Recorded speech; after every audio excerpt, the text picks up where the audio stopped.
Assalamualaikum warahmatullahi wabarakatuh. Kali ini saya mau membahas pernyataan Prabowo Subianto dalam acara Muslimat NU, di mana dalam sambutannya Prabowo mengatakan ada yang ingin memisahkan Prabowo dengan Jokowi. Kata Prabowo, untuk lucu-lucuan boleh lah. Nah, bagi saya itu adalah satu pernyataan yang cukup menarik karena Prabowo itu kan menegaskan bahwa hubungan dirinya dengan Jokowi itu baik-baik saja dan tidak terganggu oleh apapun. Tapi dalam beberapa hal saya coba untuk menjelaskan dalam berbagai perspektif. Pertama, ini tentu tidak bisa dilepaskan bahwa bulan madu politik antara Jokowi dengan Prabowo Subianto itu masih berlangsung. Jadi sehebat apapun misalnya upaya-upaya untuk membentur-benturkan Prabowo dan Jokowi itu pastilah tidak akan berhasil. Bahkan kalau kita mau hitung satu persatu di berbagai kesempatan, Prabowo Subianto memang selalu memberikan respon dan respect kepada Jokowi sebagai sosok yang kemudian dijadikan mentor. Dan dalam banyak hal, Prabowo mengatakan ketika menghadap Hovifah, itu juga tidak terlepas dari bagaimana arahan-arahan yang disampaikan oleh Jokowi. Jadi itulah yang saya sebut sebagai buah bulan madu politik, karena harus diakui kontribusi Jokowi salah satunya terkait dengan Prabowo jadi presiden itu memang tidak bisa dihilangkan. Itu yang sepertinya membuat Prabowo Subianto sampai kapanpun rasa-rasanya sulit untuk menghilangkan jasa-jasa yang sudah dilakukan oleh Jokowi. Nah, yang kedua, kalau kita mau menghitung rata-rata, Prabowo Subianto ini kan mazhabnya adalah mazhab politik yang mengedepankan stabilitas itu di atas segala-galanya. Karena kalau masih banyak wacana, masih banyak isu yang selalu ingin membentur-benturkan antara Jokowi dengan Prabowo, Prabowo dengan Jokowi, tentu ini tidak kondusif dalam membangun ekosistem politik yang ada di Indonesia, termasuk juga tidak kondusif ya bagaimana menciptakan pertumbuhan ekonomi yang ditargetkan akan mencapai 8% di masa-masa yang akan datang. Tentu stabilitas politik ini sebenarnya menjadi mazhab begitu banyak pemimpin-pemimpin dunia, karena sulit berkembang ekonomi kalau masih banyak resistensi dan konflik politik antar elit. Termasuk misalnya soal riskannya bagaimana para investor itu mau tanam uang dan modalnya di Indonesia kalau para elit-elit itu masih saja terjadi konflik politik yang kemudian tidak berkesudahan. Jadi minimal di panggung depannya Prabowo itu ingin kasih pesan ke semua orang bahwa Prabowo Subianto itu tetap memiliki hubungan yang cukup baik dengan Jokowi gitu ya. Termasuk juga dengan mantan-mantan presiden sebelumnya, dengan SBY baik, termasuk juga dengan Megawati juga baik. Itulah yang saya sebutkan, Prabowo itu sangat kelihatan menganut mazhab zero enemy. Jadi sehebat apapun pertentangan politik, upaya-upaya untuk membenturkan politik, bagi Prabowo itu tidak ada gunanya. Karena secara prinsip persatuan, konsolidasi, dan stabilitas politik adalah kunci utama bagaimana membangun satu ekosistem kehidupan, ekosistem politik, dan ekosistem ekonomi yang mantap di atas segala-galanya. Nah, kemudian yang menurut saya yang ketiga yang menarik, publik itu bertanya-tanya, sebenarnya siapa sih pihak-pihak yang menginginkan supaya Prabowo itu pisah dengan Jokowi? Ya, tentu sampai hari ini secara eksplisit tak ada satu orang pun ataupun tidak ada satupun partai politik yang kemudian menginginkan Prabowo Subianto itu berpisah dengan Jokowi.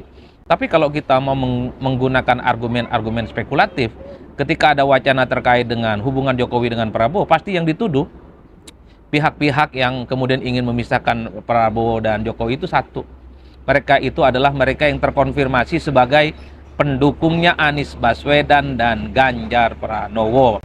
Jadi para pendukung Ganjar dan Anies ini memang kelihatan sekali aktif ya di media sosial, termasuk di media-media online yang kemudian dalam komentar-komentarnya yang disampaikan secara terbuka, praktis setelah Prabowo Subianto dilantik sebagai presiden, tentu publik berharap ya bahwa Prabowo Subianto itu menunjukkan dirinya sebagai Presiden Republik Indonesia yang mendapatkan mandat langsung dari rakyat.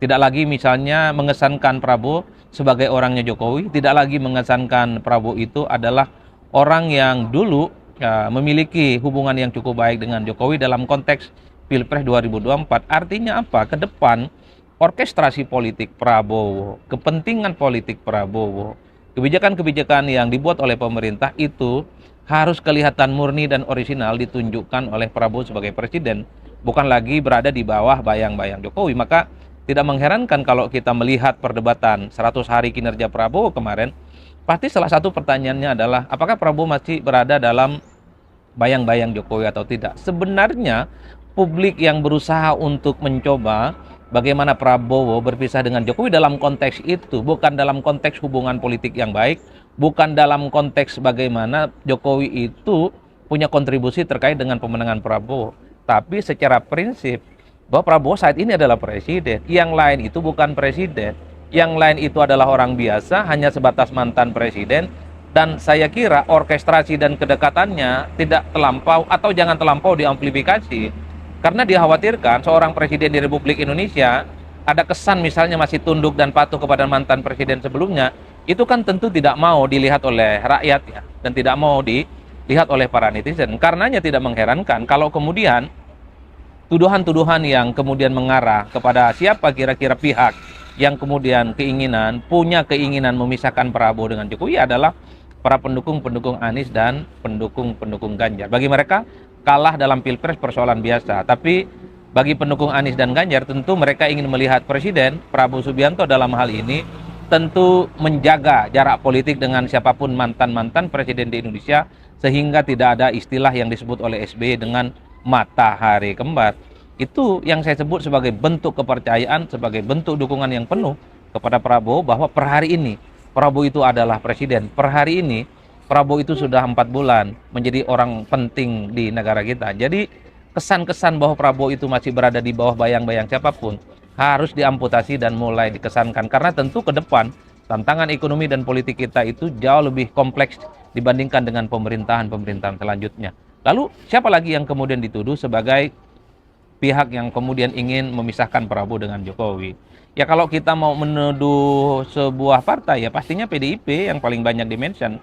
Bahkan kalau kita melihat bagaimana hubungan Jokowi dan Prabowo, pasti yang dimention adalah PDIP. Ketika Jokowi dan Prabowo bertemu, pasti yang dimention adalah PDIP. Karena ada satu argumen yang dibangun. Jokowi per hari ini selama memiliki hubungan baik dengan Prabowo Subianto, itulah yang selalu disebut sebagai penghambat bagaimana pertemuan Megawati Soekarno Putri dengan Prabowo. Itu artinya kalau Prabowo dengan Jokowi tidak baik-baik saja, ini bisa jadi pintu masuk kepada PDIP, bisa menjadi pintu masuk kepada Megawati untuk bertemu dengan Prabowo Subianto. Jadi tidak mengherankan kalau kemudian partai politik satu-satunya per hari ini yang dituduh supaya Prabowo berpisah dengan Jokowi adalah PDIP. Meski PDIP membantah sebenarnya nggak ada urusan apakah mau berpisah atau tidak antara Prabowo dengan Jokowi. Tapi kalau kita mendengar statementnya elit PDIP, Deddy Sitorus mengatakan, ya memang Prabowo dan Jokowi itu harus dipisah. Hari ini Prabowo adalah presiden dan Jokowi adalah mantan presiden. Nggak bisa dipisah, nggak bisa disatu-satuin lah kira-kira begitu. Tapi secara prinsip memang PDIP itu adalah partai yang paling banyak dimention, yang kemudian disebut sebagai pihak yang sangat kelihatan sekali bahwa Prabowo itu harus menjauh dari Jokowi. Jadi itu yang saya sebut bahwa pihak ataupun partai yang ingin memisahkan Jokowi dengan Prabowo Subianto. Tapi ala kulli hal ya, sebenarnya soal isu apakah Prabowo dengan Jokowi harus berpisah ataupun tidak, secara prinsip adalah publik hanya ingin bahwa hari ini Prabowo itu adalah presiden dan tidak boleh diintervensi oleh siapapun. Hari ini Prabowo adalah orang nomor penting di negara kita yang orkestrasi, kebijakan dan manuver-manuver politiknya ke depan itu murni dan orisinal dibuat oleh Prabowo, bukan karena ada bisikan-bisikan, bukan karena ada intervensi ataupun masukan-masukan dari siapapun, terutama mantan-mantan presiden sebelumnya. Kan itu sebenarnya, ini semacam dukungan, ini semacam hope bahwa Prabowo itu punya segala-galanya untuk menunjukkan sebagai presiden di Republik Indonesia. Itulah yang saya sebutkan, memang sulit memisahkan Prabowo dengan Jokowi, itu sulit karena Prabowo itu mazhabnya zero enemy, mazhabnya adalah politik gotong royong. Jangankan dengan Jokowi, dengan SBY dan Megawati sekalipun Prabowo menjaga sikap politik. Tapi kalau mau jujur, kebijakan-kebijakan yang sudah dibuat oleh Prabowo totally ini sudah berbeda dengan Jokowi loh.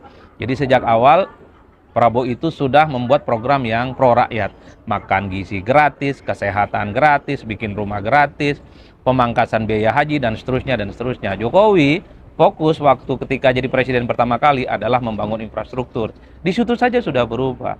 Prabowo dalam banyak hal juga mengoreksi apa yang sudah dilakukan oleh Jokowi. Misalnya soal PSN, proyek-proyek strategis nasional dikoreksi oleh Prabowo Subianto.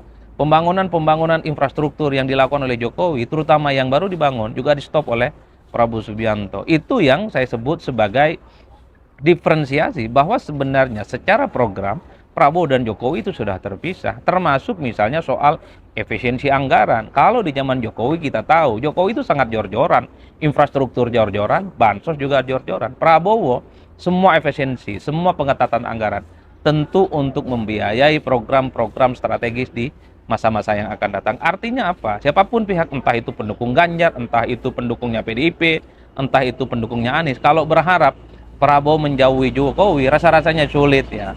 Minimal di panggung depannya. Tapi kalau bicara tentang program, bicara tentang kebijakan, saya kira Prabowo dan Jokowi itu sudah berpisah dalam banyak hal, termasuk soal IKN.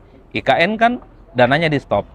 IKN dananya itu maksud saya diblokir karena tentu ada program strategis yang ingin diproyeksikan oleh Prabowo dibandingkan dengan program-program Jokowi yang sudah dilakukan beberapa waktu yang lalu. Jadi di situ kira-kira artinya secara sederhana berharap misalnya Prabowo itu berpisah, apalagi bermusuhan dengan Jokowi, rasanya tidak mungkin.